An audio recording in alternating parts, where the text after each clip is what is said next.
Begitu dikasihkan itu, teman yang kedua tadi yang mengatakan mesti ada usaha, langsung mengejar pada teman yang bersembunyi. Dan dia katakan, kan saya bilang dari awal, rezeki itu mesti dicari, walaupun dengan sama. Saya juga sama, Ustadz pemateri misalnya kan, begitu kehausan ya, dia kan, misal panitia datang, macam-macam lah. Misal tuh. Enggak, itu contoh. Saya nggak biasa ceramah sambil minum. Ya.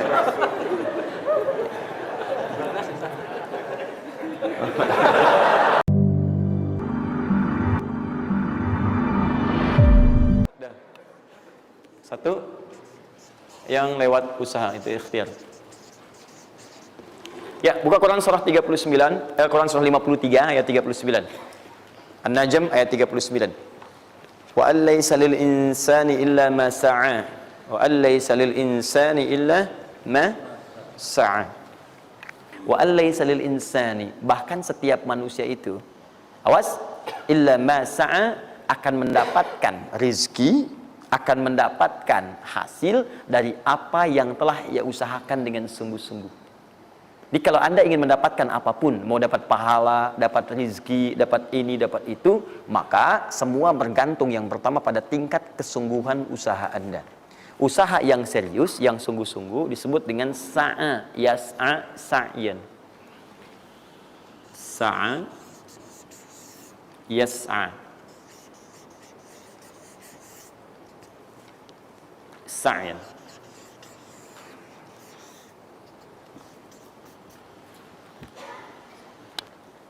Ini sa'a, yas'a, sa'yan tidak disebutkan dalam bahasa Arab kecuali menunjuk satu usaha yang sangat serius, sungguh-sungguh.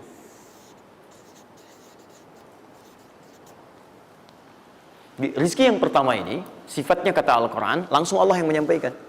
Kalau Anda mau mendapatkan rizki itu, baik yang sifatnya materi, uang, rumah, mobil, pakaian, makanan dan sebagainya, maka Anda mesti serius usaha. Usaha yang serius. Saya belum bicara bagaimana cara usahanya, tapi Quran ingin membangun komitmen dulu. Anda mau usaha enggak? Anda usaha, saya kasih, kata Allah.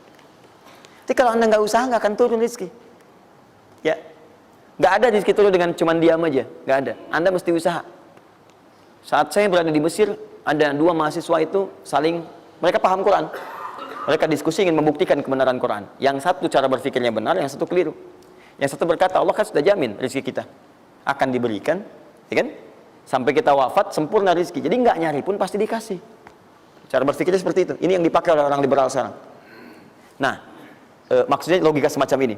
Yang satu lagi berkata, memang Allah kasih, cuman kita mesti usaha. Dia sebutkan beberapa ayatnya. Yang satu bertahan dengan pendapatnya, dia ingin buktikan, saya masuk nanti ke masjid. Kalau di Timur Tengah itu suka ada zawiyah, tempat-tempat khusus untuk ibadah. Dia masuk ke dalamnya, sembunyi di belakang meja. Nah, di masjid itu suka ada muhsinin, para donatur, yang itikaf kasih makan. Hari pertama semua dikasih, dia tidak, karena ngumpet. Karena perjanjiannya nggak boleh ada usaha apapun. Hari kedua, dia masih ngumpet, nggak dikasih. Semua dikasih yang ada. Hari ketiga, sudah lapar sekali, sudah nggak tahan. Begitu udah dikasihkan, yang muhsinnya tanya, hal min akhar, ada lagi yang lain nggak? DKM jawab, karena nggak tahu, kan ngumpet. Nggak ada yang lain. Baik, kalau gitu saya kasih ke tempat lain. Karena beranjak mendengar suara itu, dia langsung kasih kode dengan berdaham. Kaget kan DKM. Begitu dibuka, ada orang ngumpet di belakang meja, sudah kelaparan. Akhirnya dia ada orang satu lagi di sini, langsung dikasih bagiannya sampai dengan 3 bungkus. Begitu dikasihkan itu, teman yang kedua tadi yang mengatakan mesti ada usaha, langsung mengejar pada teman yang bersembunyi. Dan dia katakan, kan saya bilang dari awal, rezeki itu mesti dicari, walaupun dengan sama. Saya juga sama, Ustadz pemateri misalnya kan, begitu kehausan ya, dia kan, misal panitia datang, macam-macam lah. Misal tuh. Enggak, itu contoh. Saya nggak biasa ceramah sambil minum. Ya.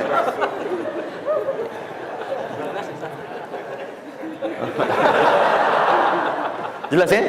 Nah, jadi prinsip yang pertama, kita harus punya komitmen yang kuat dengan Allah. Kata Allah, kerja ya kerja.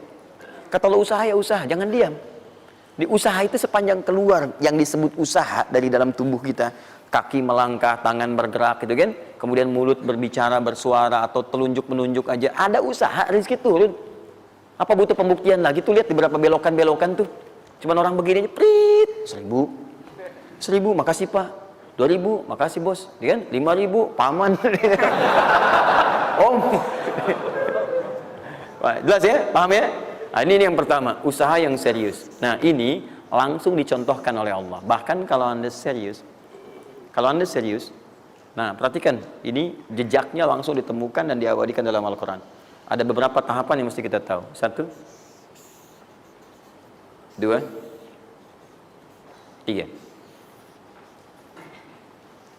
Perhatikan cara keseriusan yang digambarkan dalam Al-Quran.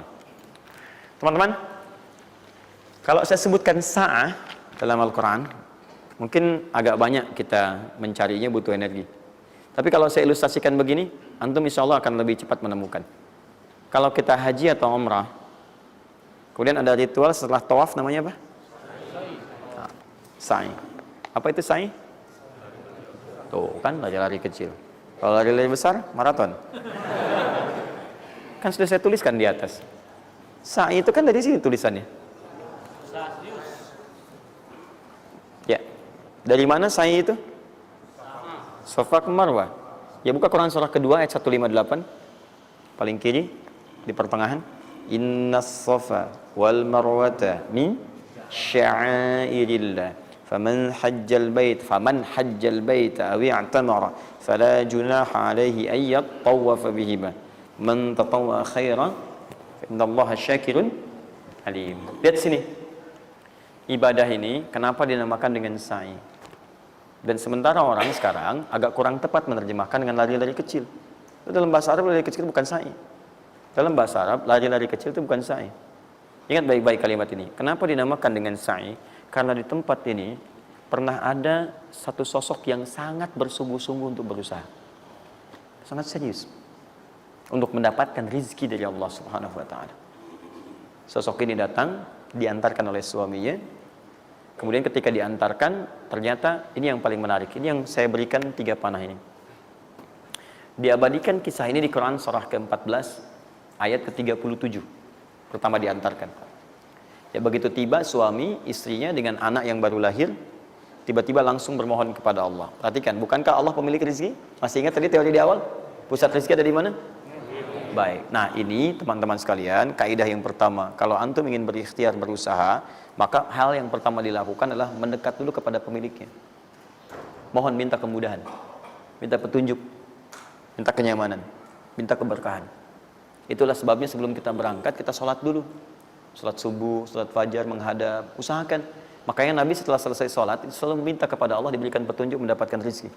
Ya, yang di Ibnu Majah nomor hadis 925 itu, Allahumma inni as'aluka ilman nafi'a wa rizqan thayyiba wa amalan mutaqabbala. Minta.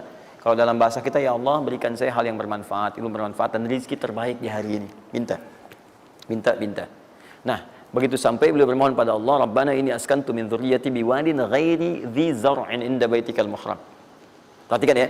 Ya Allah, saya bermohon kepadamu, Engkau yang merawat kami, memerhatikan kami, memberikan rezeki kepada kami. Sifat rububiyah yang disebutkan namanya Rabb. Begitu meminta kepada Allah, ya Allah sekarang saya diperintahkan olehmu sebagai tawadu. Nabi Ibrahim mengatakan, saya menempatkan sebagian keturunan saya, istri saya, anak saya di satu tempat yang sangat gersang. Enak bayang nggak? Tempatnya gersang, gunung-gunungnya itu, batu-batunya itu rapat luar biasa, kerasnya luar biasa, dan nggak ditemukan sumber air di situ. Artinya ini kondisi yang paling dalam lah, ya. Kondisi yang paling sulit didapatkan. Jadi selevel tumbuhan pun nggak ada. Jadi saya mau katakan begini, lihat ya. Anda pergi ke satu tempat, Anda berusaha tuh masih ada, Google-nya ada, bangunannya ada, kendaraan ada, modal ada, tinggal kelihatan semuanya jadi aktiva semua tuh. Tinggal kita olah aja. Ada orang yang pernah mendatangi tempat yang semuanya nggak ada bahan-bahannya. Bayang ya? Kosong.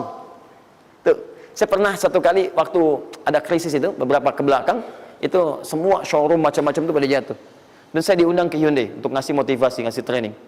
Pertama kali saya dibawa itu, teman-teman sekalian, saya dibawa ke showroom mereka, selapangan tuh, isinya mobil semua. Mobil, apa perkataan pertamanya? Kata manajernya, Ustaz, itu biasanya kami kosong nih.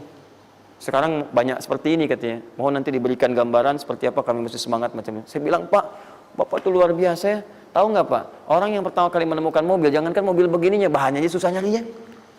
Masuk kemudian ke showroom aja nggak ada. Di belakang rumahnya cuma otak-atik cari bahan macam-macam. Jadi yang sederhana. Ya dari situ aja jadi mobil. Bapak sekarang udah ada mobilnya, tinggal dipasarin aja. Nah sekarang banyak orang banyak mengeluh. Nabi Ibrahim dulu cuman bawa istrinya ke tempat yang gersang luar biasa, nggak ada potensi apa-apa, materinya kosong, itu gersang, tumbuhan nggak tumbuh. Apa yang terjadi?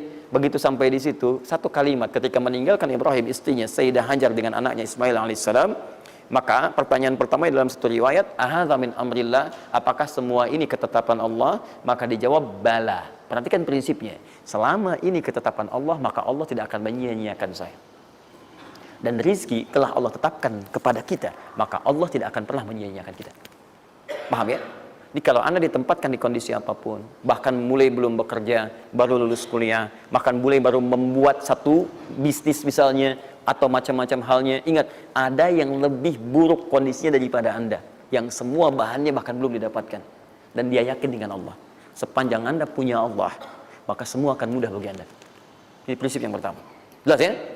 Nah, kalau sudah paham sampai sini, belum berhenti karena ada komitmen untuk usaha. Apa usahanya? Maka Ismail menangis satu saat dan Allah tetapkan ASInya nggak keluar dari ibunya.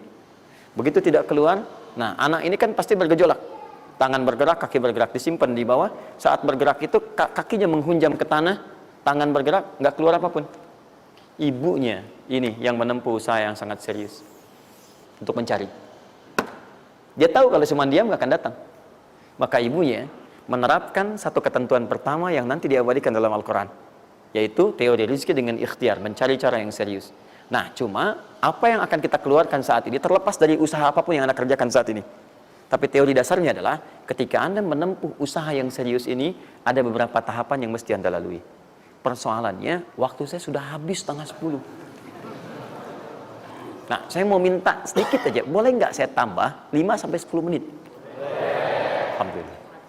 Nah, satu, saya agak cepat ya, saya agak cepat. Satu. Ya. Pak.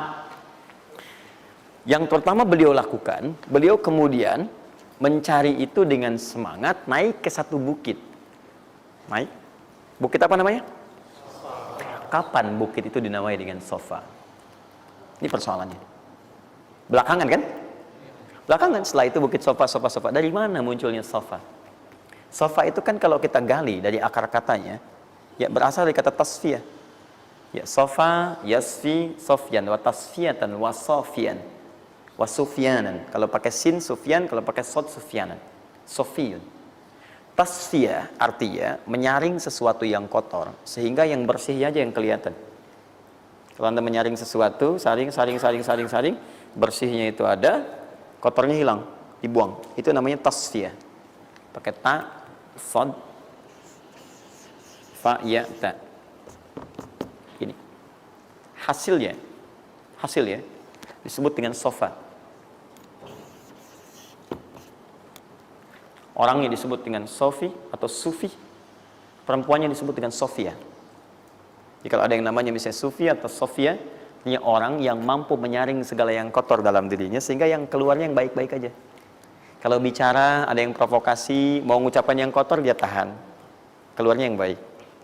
Mau melihat ada yang kotor dia palingkan, dia yang baik. Itu sofia. Perempuannya, laki-lakinya sofi, ya, atau sufi. Baik. Nah, sofa, kenapa disebut dengan sofa bukitnya? Karena pada saat itu, walaupun tidak ada modal, situasinya sulit, beliau bisa menyaring keadaan dirinya, sehingga menghilangkan yang kotor-kotor dalam benaknya, dan yang ada cuma prasangka baik kepada Allah Subhanahu wa Ta'ala. Maksudnya Pak, kalau Anda ingin memulai usaha, sehebat apapun, walaupun gak ada modal, gak ada apapun, hal pertama modal terbaik yang Anda mesti lakukan adalah berprasangka baiklah kepada Allah Subhanahu wa Ta'ala. Safa. Positive thinking kepada Allah. Allah sudah janjikan kepada saya, maka saya akan memenuhi apa yang Allah perintahkan, dan akhirnya Allah memberikan apa yang dijanjikan. Betul ya? Kalau Anda memulai dengan perasaan yang baik, yang positif, nanti Allah akan angkat Anda berada di puncak seperti Sayyidah Hajar naik ke atas bukit itu. Betul ya? Dan perasaan Anda pun akan enak. Tapi kalau belum apa-apa Anda sudah negative thinking kepada Allah, maka mohon maaf, jangankan rizkinya, maka usaha Anda pun tidak akan maksimal, effortnya akan sangat kurang. Anda baru mau ke kantor, terus tiba-tiba melihat mendung, ya, terus orang udah mulai macet, terus negatif muncul di situ, ya mendung, macet. Terus apakah dengan mengatakan ya mendung dan macet, kemudian macet itu akan terurai? Mendung itu akan sirna? Tidak. Sampai Anda bikin status pun nggak akan pernah kelar. Ceklik, hari ini Bekasi macet. Terus Anda ngapain? Jadi kalau Anda mau mengawali sesuatu, maka positive thinking kepada Allah. Bismillah. Allah yang bikin mendung, Allah yang bikin terang. Nggak ada bedanya. Bismillah. Saya diperintahkan, saya jalan. Tak bisa, kemudian saya coba cari alternatif. Macam Anda usaha. Paham ya? Nah, kemudian, bukankah seseorang berusaha itu ingin mendapatkan sesuatu?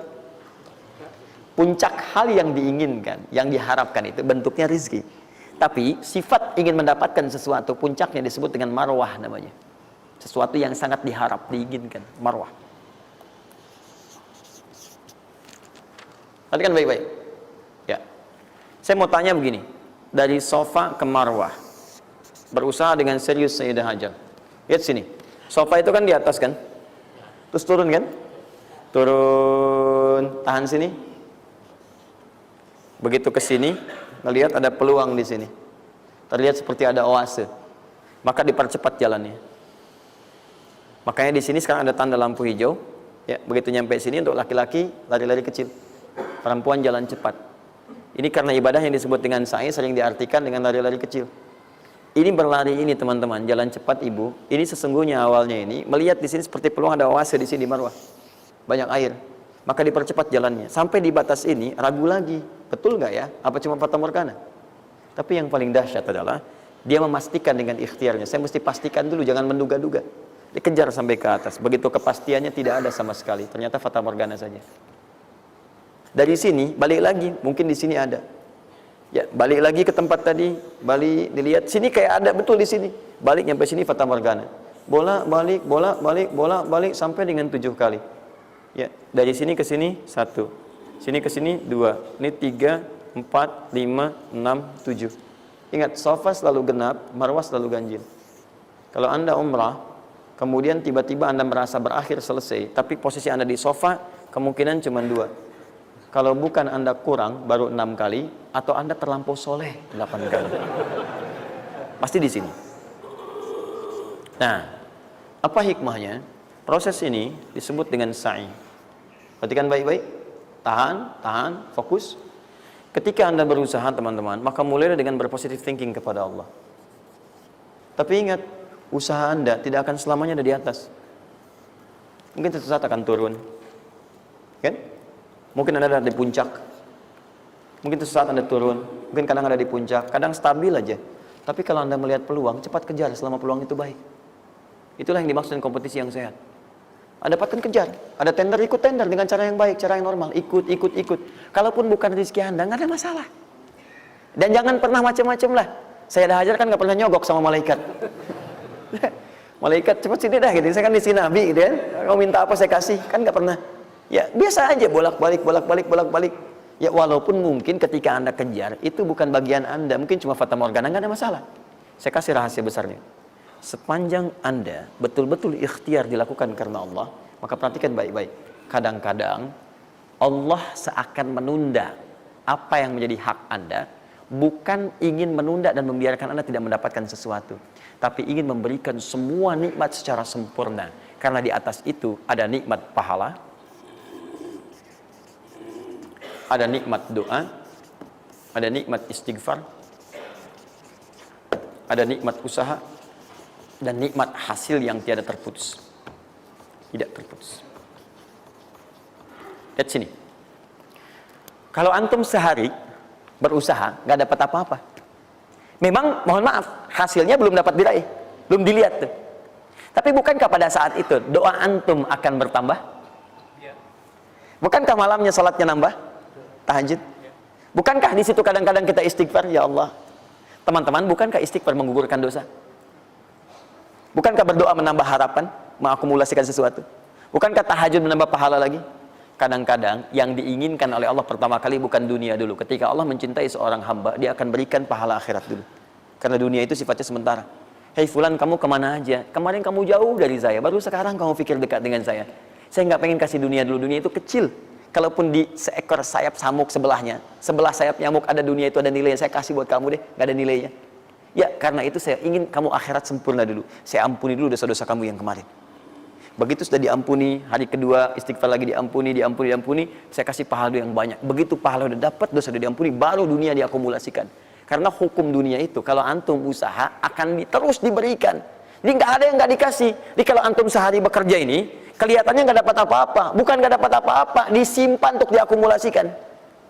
Nanti dosa antum tuh udah hilang, amalan udah banyak, antum dapat banyak. Kadang-kadang nggak sadar kalau saat dapat banyak itu sebetulnya itu hasil usaha antum sebelumnya. Itu teorinya begitu. Ya, jadi nggak ada yang nggak dapat apa-apa, semua akan dinilai. Sepanjang antum bergerak dikasih, dan antum buktinya hidup juga. Sampai ke hari itu kan masih hidup, bisa makan juga di hari itu, bisa beraktivitas juga, sehat juga dan sebagainya. Belum dapat apa. Makanya kata Nabi, yang hari itu ada makanan, dia orang kaya sebetulnya. Kalau besok masih ada lagi, kaya banget. Antum sampai sebulan masih ada cadangan. Ini kenapa kita mesti berkeluh kesah? Dan belum tentu hidup juga sampai besok. Yang tuh mau ngumpulin apa? Nah, maka prinsip yang terbaik adalah ketika antum berikhtiar, ikhtiar usaha yang maksimal. Tapi jangan khawatir kalau antum kerja sehari nggak dapat, 2 hari belum ada usaha. Jangan khawatir teman-teman sekalian. Rumus yang mengatakan semua ketika badan bergerak maka rezeki dituliskan untuk keluar. Tapi kadang-kadang ada yang Allah inginkan lebih besar dari apa yang Anda harapkan. Apa yang Allah harapkan ikutkan ke situ, maka Anda akan mendapatkan akumulasi bagiannya. Itu yang dilakukan oleh Sayyidah Hajar. Begitu beliau kemudian naik ke Marwah, nggak dapat, naik ke Safa nggak dapat. Apa pernah tertuliskan dalam riwayat sedikit aja Sayyidah Hajar mengeluh? Tunjukkan kepada saya kitab mana yang pernah menunjukkan riwayat ketika bolak-balik itu kemudian Sayyidah Hajar berkata, ya Allah, saya kan istri Nabi, saya kesini memenuhi perintahmu ya Allah. Ini udah capek, kenapa belum turun juga? Pernah nggak? Kedua, ketiga, keempat, kelima sampai ke yang ketujuh, begitu sampai di Marwah, baru kemudian diakumulasikanlah itu. Apa yang terjadi? Ibunya yang usaha bolak-balik. Airnya keluar dari mana? Anaknya, kakinya kemudian menghentak lagi. Tiba-tiba keluar air dari situ. Pertanyaan saya, ibu yang lebih tahu di belakang. Kan kalau anak itu sedang haus, pasti tangan kakinya bergerak kan? Kenapa saat pertama disimpan bergerak, airnya keluar? Sudah 7 kali bolak-balik, baru air keluar. Silakan lihat riwayatnya. Pada hentakan itu, ketika 7 kali ibunya bolak-balik, malaikat mengepakkan sayapnya. Itu yang menghantam air dan keluar air. Malaikat yang ditugaskan Allah memberikan rezeki namanya Mikail.